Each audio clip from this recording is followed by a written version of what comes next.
Seema and Tamal are in the Town Hall Language Club.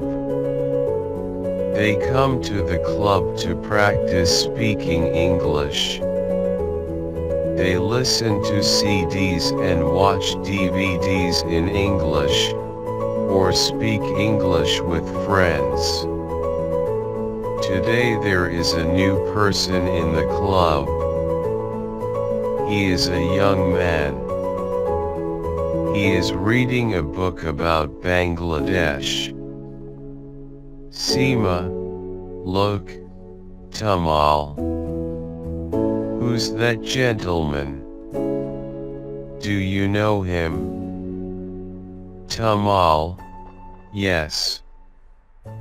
That's Andy Smith. He's working with an NGO here. I met him yesterday at the bookshop. Seema, maybe we can practice our English with him. Tamal, good idea. I'll introduce you to him. Come with me.